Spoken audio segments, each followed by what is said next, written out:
Now, Nina already mentioned that the topic that I have been researching for a long time already is the co-evolution of firms and institutions.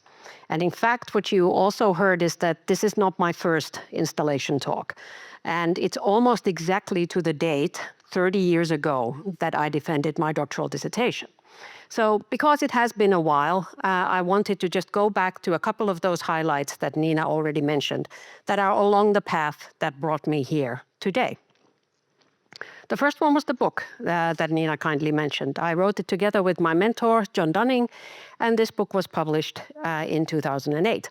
It has two outstanding virtues. The first one is that it is extremely thick, and I mean thick. It's over 1,000 pages. My own copy has sat at the top of the piano for several years because it's just the right height so that the lamp is at the right height. It has a second virtue. The second virtue is that it has over 16,000 Google Scholar citations. Now that means that what we explored in that book, which was some of the early ideas on coevolution, has actually been of relevance and use to the academic community. The second highlight was the journal that was mentioned. That was 10 years later, 2018. I was lucky enough to be invited to be the inaugural editor of the journal. And what you need to know about new journals is that generally they fail. Ours didn't. So without wanting to appear too immodest, it was a roaring success. And the roaring success had two reasons. Wonderful content that was contributed by our colleagues, but also the timing. The journal was introduced in 2018, and the journal focuses on the interface between firms and governments. And you could not have picked a better time to introduce a journal like that. So for year after year after year, it got easier for me to argue why we need this new journal, why we need to be addressing this space that had not been addressed before. So what do I mean when I talk about institutions and coevolution? Institutions in business and economics are the rules of the game. The rules can be formal or they can be informal. Formal rules are laws and regulations, and they have enforcement mechanisms. There are bureaucratic fines, there's police action, there's military action to enforce those rules. Informal rules are socially observed norms, customs, and they are enforced by social means. Approval, disapproval, ostracism, shutting out from the group, things like that. Both systems work together, so when we consider an institutional system, it's the formal and the informal together. Now, the thing that intrigued me about rules is where do they come from? Where do these rules actually originate? Who decides what the rules are? And in my case, particularly the formal rules, because at the time that I was starting to work on my doctoral dissertation, it was dealing with environmental regulation in the pulp and paper industry. And my idea at the time was that the rules came from top down. Rules came from governments, they were filtered down from the top down, and these rules then were, through regulatory institutions, passed on to firms. Now, what I discovered is that the reality was much more nuanced than that. What I discovered was that regulation is all about information. And much of the information that is required for regulation is private information that is in fact held by firms. And this is because in our modern society, a lot of the problems that we're dealing with have some technological component. And those technologies are developed by private firms, and private firms hold private information. So regulation becomes a process of trying to get that private information revealed and combine it with the public side, but without the public side being corrupted or co-opted in the process. So what I learned 30 years ago was that regulation is better thought as a combination of public and private rulemaking in the global economy. But it wasn't always like that. So I'm showing you a picture from Bremen, my old hometown, a Hanseatic city-state. Now, in the 13th century, this is before we have nation states, the Hanseatic traders established a private set of rules that allowed them to monopolize trade in Northern Europe for almost 400 years. They did this by setting up their own parliament. They set it up in Lübeck. This parliament created a set of rules, a commercial code that the traders took with them. And in addition, they developed what we would now call basically instruments, collective insurance, collective defense, protection against the risks of long-distance trade, pirates, adverse weather events, rulers that were aggressive. All of these were handled collectively by the Hansa traders, and these private rules enabled them to thrive for 400 years. Now then we get to the second part, evolution. What does that mean in this context? Evolution we know from biology very clear. You have a common finch, depending on the kind of food that is available, the beak of the finch adjusts to the kind of food that is available, and that is through the process of natural selection. But how does that work in the context of firms? In the context of firms, we talk about coevolution, and the connection to biological evolution is not one-to-one, but there are a couple of very important concepts that are the same. There is variety and there is selection, but there is no natural selection. A key part of the coevolutionary story is to start to think about firms as experimental engines, as entities in the global economy that actually on a daily basis and continuously develop gradually new solutions to all the problems that confront them in the global economy. And these gradual adjustments that over time may lead to changes in the footprint of the firm, where they actually operate, in what form do they operate in particular markets.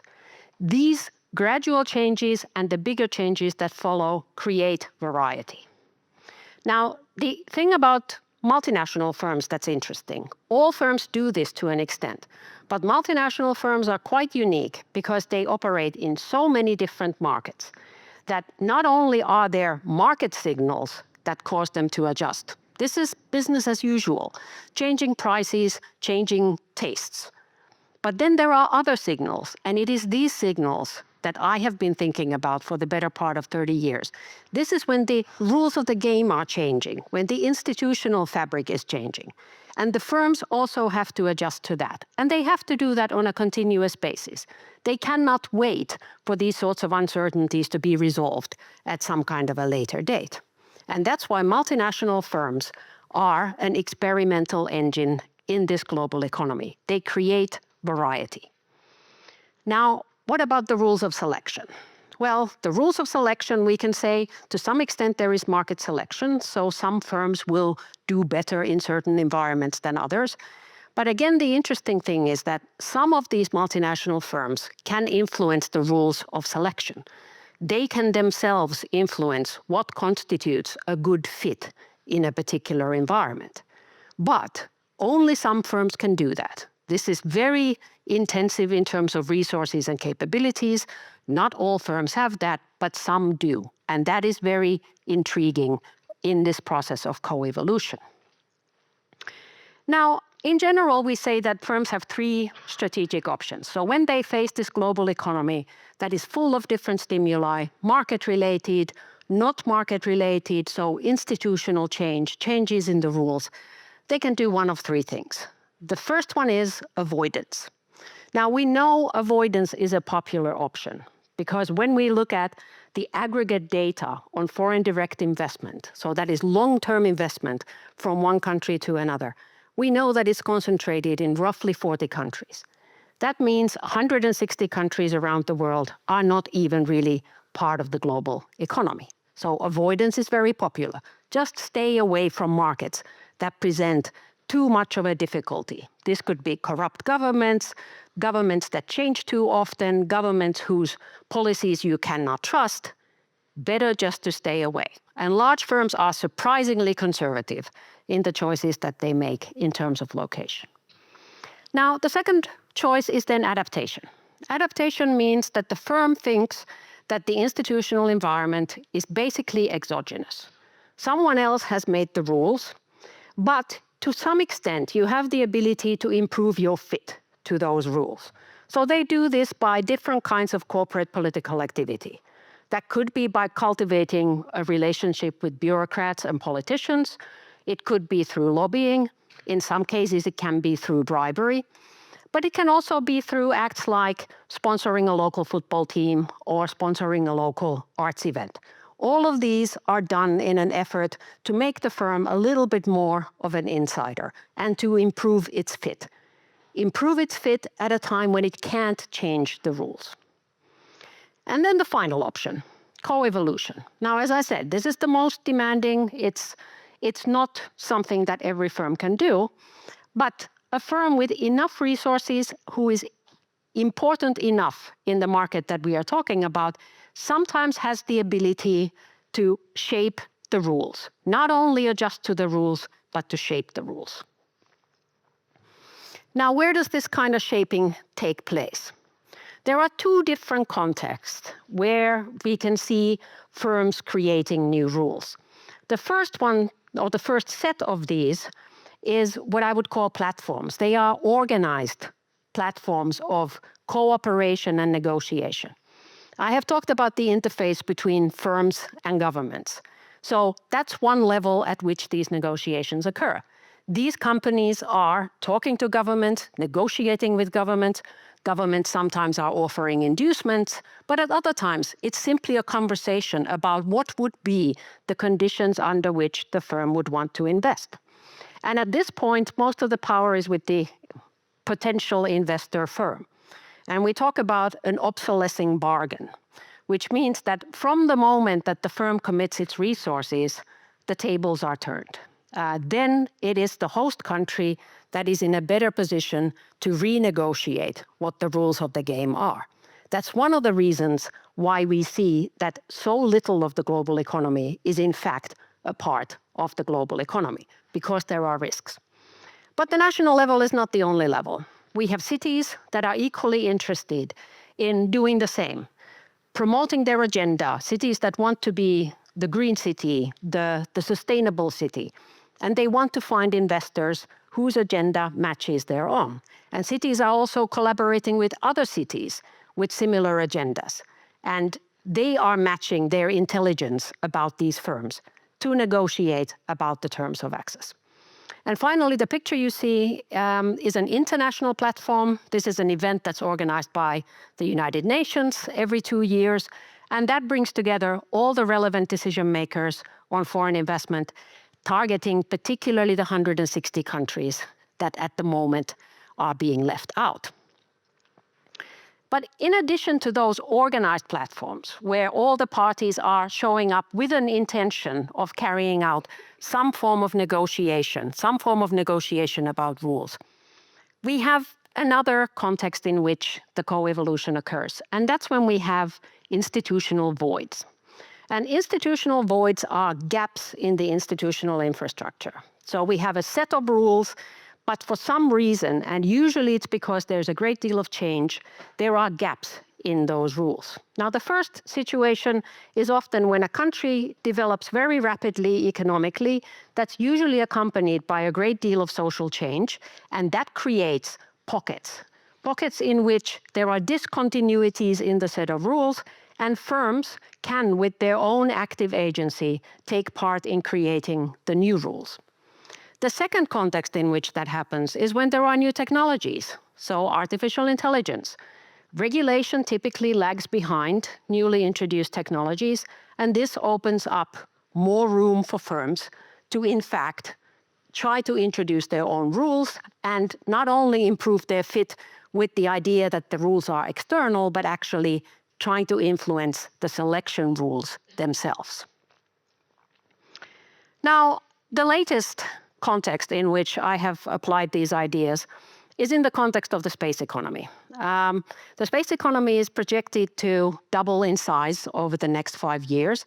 And at the moment, this is a context that is not just an institutional void, it is an institutional vacuum. There are no rules in place that actually govern the private business-related activities in space. Now, if we think back to the Hanseatic traders, their private set of rules allowed them to operate a monopoly for about 400 years. This is clearly not something that we want for the global economy, Now, of course, the context is different. We have nation states, we have, in fact, countries that actively cooperate with each other in order to create better rules so that we can try to save the planet and fight climate change and all these things. But that being the case, it is of some urgency, we feel, that we have to address the space economy and who makes rules in the space economy. And therefore, our current work is trying to come up with a few basic principles, which would be kind of like a Magna Carta for space, based on which we could have a system of rules that is a combination of public and private in the way that we normally have in the global economy today. Thank you for your attention.